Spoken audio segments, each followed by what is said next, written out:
Attend the world's best business workshop led by America's #1 business coach for free by subscribing on iTunes and leaving us an objective review. Claim your tickets by emailing us proof that you did it and your contact information to info@thrivetimeshow.com. All right, Thrive Nation, welcome back to the conversation. We're talking about how you can make copious amounts of cash by getting to the top of Google search engine results. Don't get overwhelmed. Don't get to a place where you are just going, oh my gosh, I don't know what to do. There's only 4 action items you need to learn today, but I want to start off with some ample examples that the human mind can handle. If you do a Google search for Tulsa cookies, you'll find Barbie cookies. If you do a Google search for Dallas real estate photography, you're going to find full package media. If you do a Google search for Tulsa dog training, you're going to find Tip Top Canine. If you do a Google search for Tulsa float tanks, what in the world is a Tulsa float tank, Chup? It is a sensory deprivation tank that you lay in that has no sights, sounds, no feeling of gravity. You're floating in Epsom salt-filled water, and you have no senses coming into your body, no input, and it releases your mind. So their tagline could be, come to H2 Oasis Float Center and shut the heck up. That's what it is. It says that when you walk in. Nice. Okay.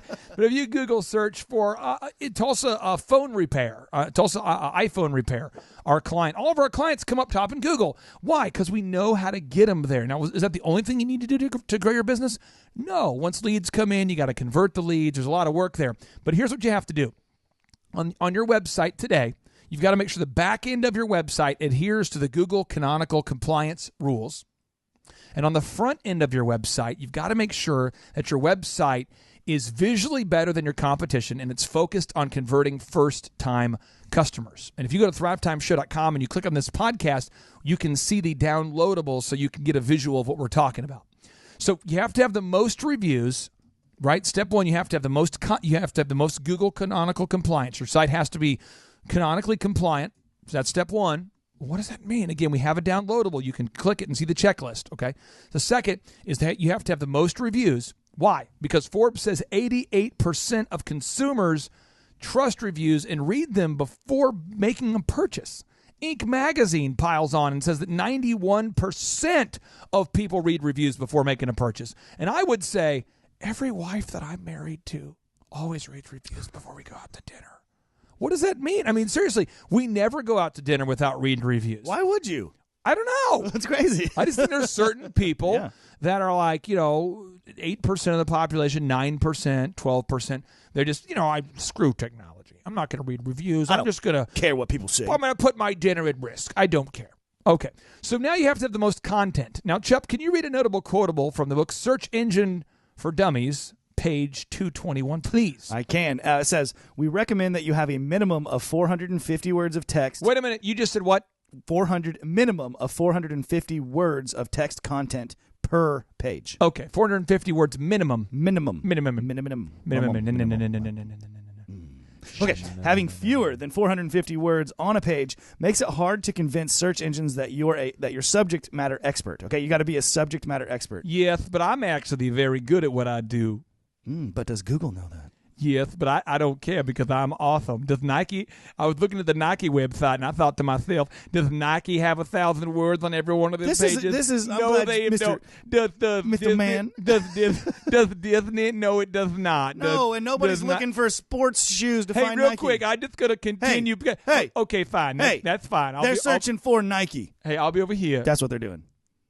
In fact, depending on the industry and keyword, 450 words might still be too few. The search engine optimization industry averages 1,000 words per page, and this is true in other industries as well. Yes, Mr. Ladies Man. Yes, but I'm going to tell you. Yes, I'm going to tell you what. And you just put this on the show notes, so that way, because I'm going to put this on the notes. I will make this because you've told me I'm supposed to read Get Rich Click. Mm-hmm. Now, Martha, I don't want to read Get Rich Click by Marco Ostrovsky because it's hard for me to say, 1, and 2, I don't even want to read that thing, Marco Ostrovsky. Now, I don't want to read that Search Engine for Dummies. I don't want to read that book neither, and I don't want to read How Google Works by Eric Schmidt.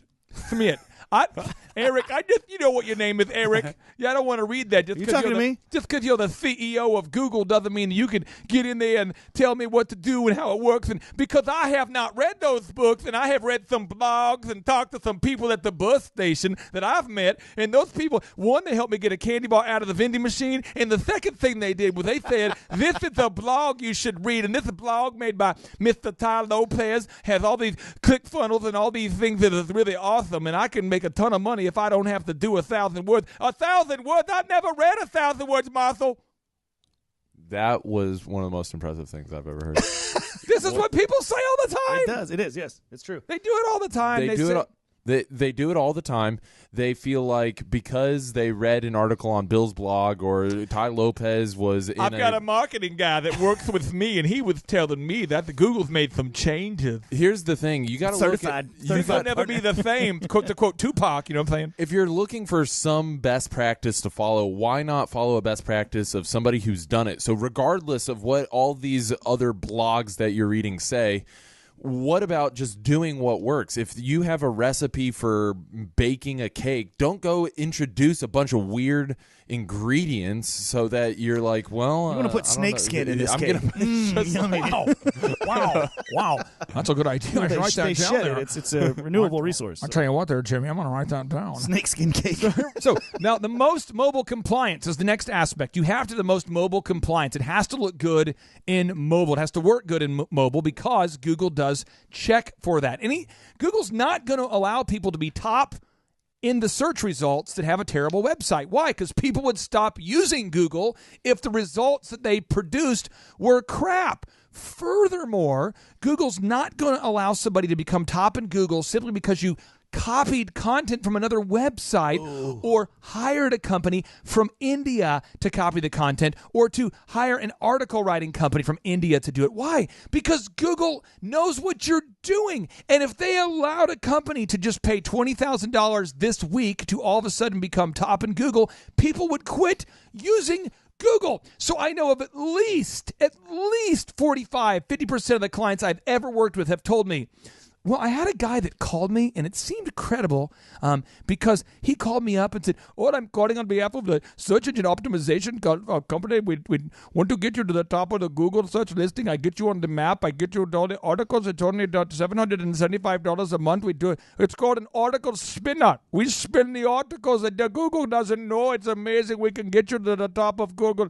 And when it's not true. It's not true. And you're going to lose every single time. Now, once you are to the top of Google or getting closer to the top of Google, you've got to add a kind of a search feature to your website if you can, some kind of interaction like a search feature, or Chuck, you can find the show notes, say an interactive component. Maybe videos people can watch, a podcast people can listen to, because the more time people spend on the website, it actually makes the site rank higher, and this is called the bounce rate. Then what you want to do is you want to decrease the bounce rate by keeping people on the site longer, and Google does measure that. How do they know? They know everything. You got to understand, Google actually makes a copy of every website. And when you search on Google for something, you're not actually finding that website. You're finding Google's copy of the website. Weird. Because Google downloads every single website every single day. I did not know that. Sure, that's why you haven't read How Google Works by Eric Schmidt. But if you can, I invite you to buy it. You can get the book. Or every year for a fun read, you can always download Search Engine for Dummies. You can buy the book, the ebook, and every year I read the update, and every year it's terrible, but every year I learn something because Google makes subtle updates to keep down scammers, but it's fundamentally the same. Then you have to create a no-brainer offer, which is just a very, very good offer. You know, an offer that's so good people will try out. Then you want to put your testimonials on the website. You want to do that, right? Then you want to put HTTPS encryption on your website. That is a hypertext transfer protocol. What?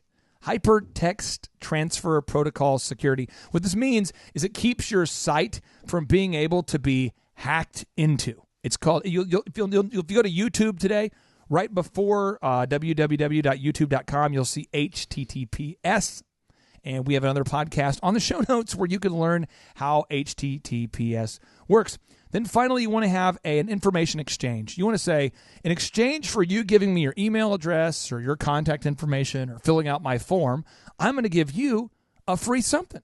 And Marshall, we have a free something for all the listeners. We have a free ebook copy of your Amazon best-selling book called Start Here. And in that book, we have a thing called the SEO Manifesto. Marshall, it's free. It's at thrivetimeshow.com. Convince the listeners why they should download the Start Here book for free. We've taken the decades and decades of experience that we have, all of the best business books that we have read, and we've put it together into a 550-page behemoth book of practical action. It is a business cornucopia steps. of awesomeness. It is awesome. And so you got to download that. You got to read it. It is a ton of real and raw business action steps that you and I share in that book. It's pretty awesome. Now, Thrive Nation, when we come back from the break, we're going to be talking about finding your niche and creating a business that stands out. How do you find your niche, and how do you create a business that stands out in a cluttered marketplace? Stay tuned.